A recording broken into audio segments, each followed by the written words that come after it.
This is the Lesbian Historic Motif Podcast, brought to you by Heather Rose Jones. The show looks at lesbian and sapphic themes in history and literature, and historical fiction with queer female characters, including fantastic versions of the past. We present research, interviews, news of the field, book listings, and original historical fiction for your enjoyment. For even more historic research, check out our blog.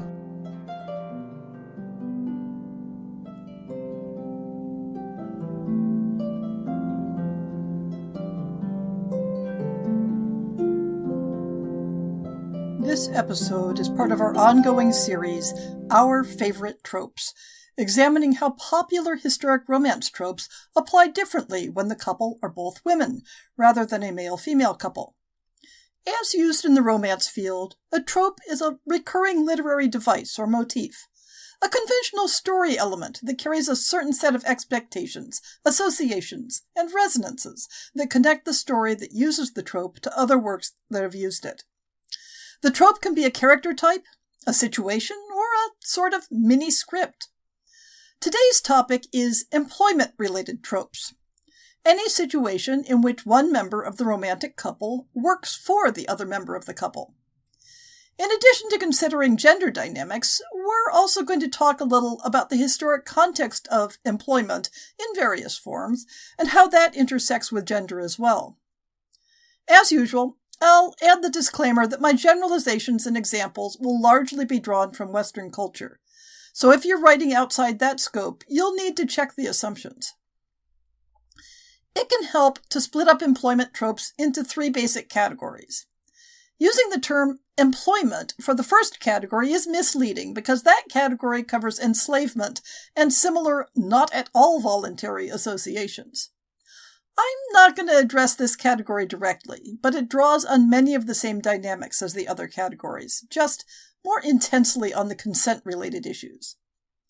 The second category is domestic employment, where the employee works in the employer's home and provides various personal support services. The third category is non-domestic employment, covering situations where the employer and employee don't reside in the same household, although even this category can get fuzzy around the edges in certain time periods. Regardless of the type of employment, the relationship, and an important part of the dynamic for people who like these tropes, involves the presence of power differentials and associated consent issues. This can make the subject tricky to discuss, because for some fans of employment tropes, problematic power and consent issues are a major attraction, while for other fans, those issues represent a hazard to be worked around carefully. On a more generally positive note, employment tropes generally bring in dynamics of compulsory proximity, and often the overlap between dynamics of trust, loyalty, and support that operate on both a personal and professional level. The ways in which employment tropes play out are strongly shaped by the historic setting. What types of employment were available? How did one enter a particular job? What restrictions or requirements do the jobs have on who may do them? How does the job shape other parts of your character's life? What are the social and legal expectations of the employment contract? These are all factors that will be part of your general historic background research before considering the specific dynamics of your character's relationship, and there isn't space to consider them in any detail. Furthermore, when considering popular examples of employment-based relationships, there are ways in which the difference between contemporary settings and historic settings are far more relevant than the gender of the participants. As modern people, we're accustomed to a situation where employees expect much more control over their workplace conditions than they had in pre-20th century settings. We have more legal recourse, and the power differentials, although still significant, are nowhere near as serious as in previous centuries. An employee can walk away from a problematic workplace without automatically putting all future employment at risk. So, placing an employer-employee romance in a historic setting isn't just a matter of set dressing, but involves very different rules and expectations. As some general guidelines, settings in the ancient world, for example, classical Greece and Rome, are going to involve the significant presence of an enslaved workforce, especially for domestic labor. But the social and legal dynamics will differ from those of later eras. The availability of domestic versus non-domestic employment will vary significantly for women in different eras. and will often depend on location, with non-domestic employment generally being associated with urban locations. While there will generally be some types of non-domestic employment available to women in all times, in many eras, the majority of female employment will be domestic. Restrictions of the types of work available to women will often be greater the higher one's social status. Manufacturing and craft-type jobs are different in scope and nature before the Industrial Revolution, and the possibilities for employer-employee relationships are drastically affected by that shift. The types of occupations and positions available to women, as contrasted with men, have also changed across the centuries, though not always in the same direction. The options for women's non-domestic employment narrowed significantly around the 17th century, and only began to expand again in the later 19th century. From another angle, when dealing with pre-20th century employment, the general expectation that a married woman's primary employment is taking care of her own household means that the default expectation for an employer-employee pairing is for the employee to be unmarried. Expectations on the employer side are more variable. A woman employing domestic help is statistically likely to be married, unless she has an independent household, either as a widow or due to being wealthy. A woman employing non-domestic labor, assuming she's the primary employer, may be more likely to be single, depending on the exact historic circumstances.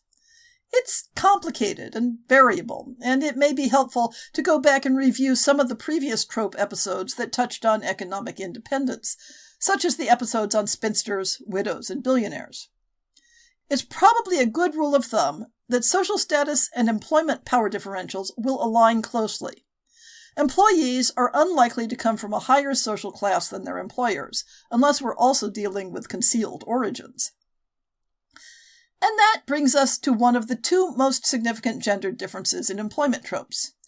Because for a male-female workplace romance, gender adds a third axis to traditional power differentials.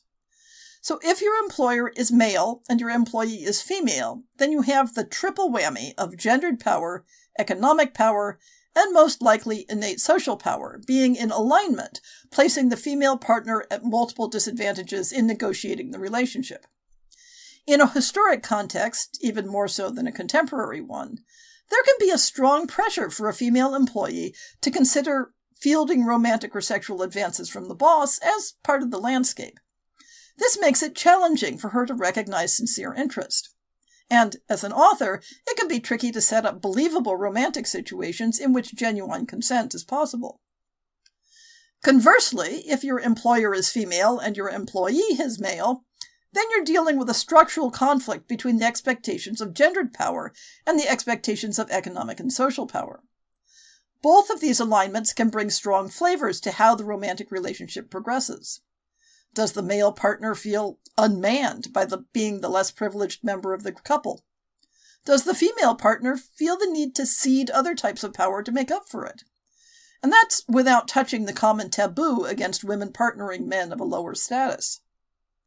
But if both characters are female, then there is no extra layer of power differentials based on gender. The expectations of who will have initiative and control are based entirely on the employment relationship, though we'll get back to this topic in some of the literary examples. The second significant difference applies primarily to domestic employment situations. Employer-employee interactions in the domestic sphere are traditionally aligned with gender. A female employer will have more direct interactions with female employees, and even if the household is headed by a single woman, interactions with male employees are likely to be managed through a male subordinate. In a more direct context, a female employer will be expected to have close physical and personal interactions with female staff in ways that would be highly suspect for a male employer. She will be dressed by women, cared for by women, kept company by women, and perform everyday tasks in the company of women. This creates a context where emotional bonds can develop naturally, where professional loyalty can shade over into personal attachment unnoticed, and where types of physical and emotional caretaking that we often associate with romance may be an inherent part of the employee's work. Depending on the specific time period, other tropes that may naturally align with domestic employment are forced proximity and, even in some cases, only one bed. So, while a male employer initiating highly personal interactions with a female employee, or vice versa, inherently violates social rules, resulting in heightened awareness of the romantic or sexual potential, a female employer or employee doing the same things is working within the system, not against it. When we look for romantic or erotic potential within a female employment relationship in history and historic literature, we find two main themes. And this is where gender dynamics can sneak in by a back door. One manifestation is where the employee falls into the traditionally female role in the relationship, being supportive, submissive, perhaps silently yearning that her devotion will be recognized and rewarded, where her romantic role aligns with the power dynamics of her employment. The employer is not necessarily masculinized by this dynamic because the power imbalance can rest entirely on social and economic forces. The other manifestation is where the employee takes a more active, assertive role in the relationship, perhaps where caretaking shades over to providing protection, or where the inherent problem-solving requirements of service shift into taking charge. The employer may be depicted as relatively helpless, perhaps leaning on motifs of female incapability where she is hyper-feminized in comparison to the employee. Or the employee may be overtly masculinized and depicted as adopting multiple signifiers of a male social role, in addition to taking the lead in the romance. Neither of these is required, of course, when writing a historic romance. Here I'm talking about historic examples where a romantic or erotic overlay can be identified. So let's look at some of those specific examples. This isn't meant to be an exhaustive catalog of romantic same-sex employment motifs. We can see the motif of the devoted lady's maid being depicted using standard romance tropes from a very early date. In the early Christian Greek romance of Xanthippe and Polysena, the story of the beautiful young Polysena being devoted to her mistress, being abducted from her chamber, and going through many perils and adventures to eventually be reunited, is directly parallel to the structure of male-female romances of the same era. In the French medieval romance L'Escofle, or The Kite, the young noblewoman Alice, when abandoned in the world, takes up with the young working-class woman Isabel, with their interactions described in romantic and erotic terms. But class and employment relationships are constantly shifting around the female pairings in this story. Despite Alice's social isolation, she takes on the role of employer with respect to Isabel, with Isabel promising loyalty and obedience, and Alice setting up an embroidery business that Isabel works to support. Then, Alice's roles are upturned, when the noblewoman she supplies with embroidered goods takes Alice into her household as a handmaiden, and their interactions then turn erotic. In both of the pairings, the higher status woman, or the one in the position of employer, takes charge of initiating the intimacies, and those intimacies are treated as an inherent aspect of the employment. In a medieval or Renaissance context, the relationship between a queen or noblewoman and her ladies-in-waiting often take on a romantic tinge. While this may not be the typical image of an employee, the role definitely included personal service and a power dynamic that was dependent on a fine balance between intimacy and hierarchy. This type of employment would generally involve women of quite similar social class that would avoid some of the potential anxieties of cross-class romance. Such relationships might be of long duration and often meant foregoing marriage. Loyalty was expected, though not always observed, given the complex politics of court life. Within a context such as the household of Queen Elizabeth I, a never-married woman could achieve an influence and functional social status that ordinarily would come only through marriage. Emotional connections between the women of the court would not raise the same concerns regarding loyalty and influence that marriage sometimes did. In addition to services such as managing the employer's wardrobe and household, the women serving female aristocrats were secretaries, companions, and confidants. At the upper levels of society, women shared beds as well as secrets with their closest companions. Such close relationships could not avoid having an erotic component, and when society felt that the employee was pushing the accepted bounds of influence, one of the charges that might be brought was that of an inappropriate sexual relationship, as happened to some of Queen Anne's circle. Literature of the 18th century has some notable examples of relationships that begin as maid and mistress, then develop romance-like elements as a key plot point. In Daniel Defoe's Roxana, gender and class roles get blurred when the title character is abandoned by her husband and, when cast onto her own resources, makes common cause with her loyal maidservant to set up in business. The maid, Amy, is faithful beyond expectations due to the affection she feels for her mistress, even when the latter can no longer offer her any monetary compensation. The language of business and love are intertwined in their relationships, sometimes uncomfortably, as the business they engage in together is being courtesans. The contrasting dynamic is seen in Jane Barker's story, The Unaccountable Wife, in which a woman develops such an infatuation for her maidservant that she turns the social order upside down by allowing the servant woman a life of ease while she does the menial labor of the home. The two women eventually move out together, descending into poverty while the wife continues to try to provide a life of ease for the serving woman. It's never entirely clear that the maidservant returns her employer's affections, and the peculiarity of the social role reversal is the linchpin of the plot. In addition to shifts in employment possibilities for women, the era in which stories are set affected shifting beliefs about sexuality and class. In the 19th century, both historic commentary and fiction could reflect the attitude that a female sex drive was more strongly associated with the lower classes. Thus, employment-based romances might either support the motif of employee-driven eroticism, or the reverse motif might be used as a negative commentary on the upper-class employer. Kirsty Bohada's article, Mistress and Maid, Homoeroticism, Cross-Class Desire, and Disguise in 19th Century Fiction, which I'll be covering on the blog shortly, provides a wealth of examples in which these themes intertwine, from which I'll offer a few examples. In Amy Dillwyn's Victorian-era novel, Jill, a well-born woman disguises herself as working class after running away from a bad home situation, and takes a position as a lady's maid. She falls in love with her employer and enjoys the sensual aspects of dressing her and caring for her. But Jill's devotion is not returned, though she contemplates revealing her true origins so that she can declare her love openly. The apparent class barrier between them is temporarily removed when the two are abducted and imprisoned in a Gothic scenario. Sarah Orne Jewett's story, Martha's Lady, defers the realization of the yearning romance and near chivalric devotion between Martha and her employer until late in life, after a long separation, when they are at last reunited, though still as mistress and servant, and Martha is rewarded with a declaration of tenderness and a kiss. The motif in which a female employee in love with her employer is portrayed as being masculine shows up clearly in Elizabeth Gaskell's story, The Grey Woman, where the servant Amante rescues her mistress from a murderous husband by cross-dressing and working as a tailor so the two can live together as husband and wife.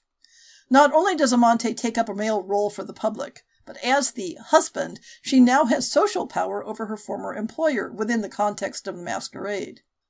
The preceding examples of Victorian employment relationships flirt with eroticism, but in a sufficiently deniable way that the desire can be portrayed as positive. In the same era, stories in the sensationalist vein are more likely to use same-sex cross-class employment-related desire to signal the moral defects of one or the other character, especially of the employer, as in Thomas Hardy's novel Desperate Remedies, where a mistress approaches her maid sexually and oscillates between leveraging her social power to obtain compliance and acting as a suitor who may be rejected and denied. Because historic records, as contrasted with literary examples, are more likely to focus on toxic employment circumstances than mutually consenting relationships, our examples of unambiguously sexual encounters cannot be considered romantic, though they demonstrate circumstances in which homoerotic relationships might have developed. 18th century legal records from the Netherlands include legal complaints about a woman boasting that she had sex with her maid every morning and that her maid preferred her to a man.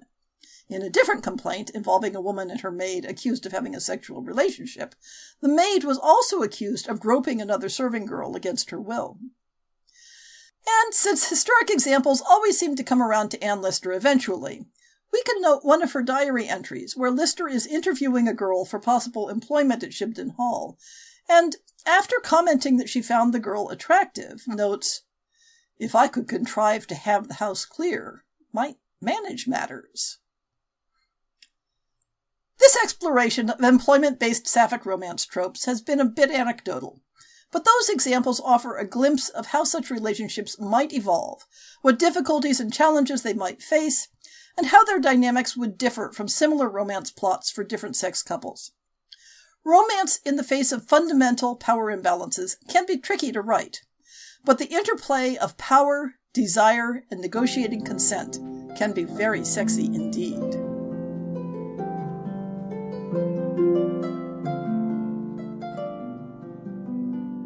I hope you've enjoyed this episode of the Lesbian Historic Motif Podcast. See the show notes for links to people and topics. Most shows will have a transcript linked as well. If you have a book announcement, a topic suggestion, or might like to appear on the show, please drop me an email. If you enjoyed this podcast, please rate it and subscribe on your favorite podcast app, and consider supporting our Patreon.